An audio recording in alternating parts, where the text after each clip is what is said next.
Diplômée en 2013 de l'École supérieure d'art et de design de Saint-Étienne, Clémentine Chalençon est une artiste plasticienne qui travaille la photographie et la peinture.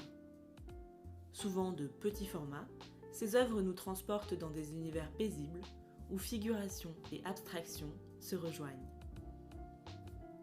Elle prépare d'abord sa toile, l'attend, l'enduit. Puis, elle cherche une de ses photographies qu'elle aura fait patienter plusieurs mois, voire plusieurs années, dans son fond d'archives. Il lui faut ce temps pour légèrement se libérer de l'émotion capturée.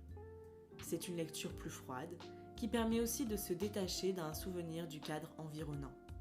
Ne laissez que la forme, ce qui compte c'est ce qu'il reste, les lignes et les clartés.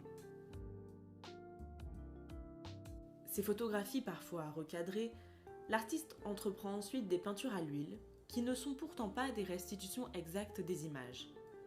Il s'agit bien d'une trace, mais le travail de la peintre dévoile un autre temps, un temps du faire. S'ensuit toute une distanciation et un contrôle du geste pour savoir s'arrêter à temps. C'est ça en fait tout l'enjeu, c'est de savoir quand est-ce qu'on s'arrête et quand est-ce qu'on a fait quelque chose qui est plus intéressant que ce que nous dit la photo.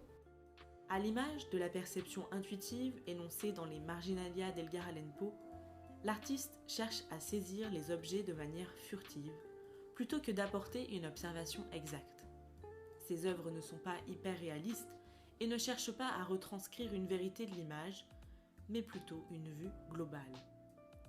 Et telle l'ombre, décrite comme un espace de repos, de retenue et de subtilité par Junichiro Tanizaki, les espaces que l'artiste présente nous interrogent sur la perception des choses et la limite du visible.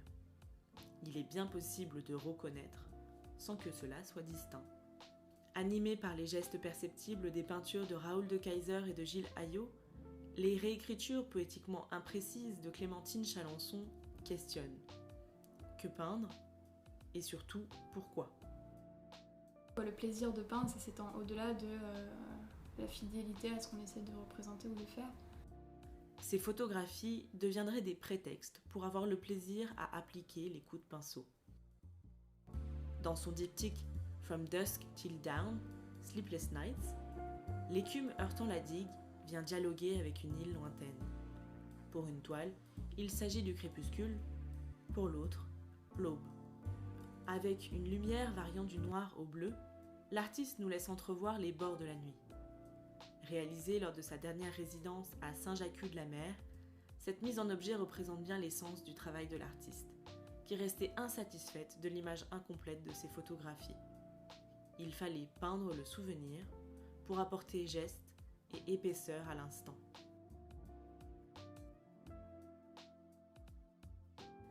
Et dans son triptyque cupule, marbre, cupule, l'artiste nous invite dans un espace mystérieux. Au centre, un bloc de marbre coupé net. Autour, deux vues d'une pierre à cupule qui sont de petites coupelles creusées dans la roche. L'espace est défini par ces taches et certains verront dans ce marbre coupé l'entrée d'une grotte. Aujourd'hui encore, cette pierre de plus de 500 ans reste un mystère, car on ne sait pas pourquoi ces cupules ont été creusées là. Et c'est un peu une mise en abîme du travail de l'artiste qui laisse une empreinte d'un instant évanoui et qui invite le spectateur à donner libre cours à toute interprétation. Cet écart avec la photographie crée alors une distance qui peut faire naître une narration. Que voyons-nous ? Ces toiles à l'apparence figurative nous ramènent au réel autant qu'elles nous interpellent, et cette presque abstraction produit dans le même temps une périphérie dans laquelle nous pourrions prendre place.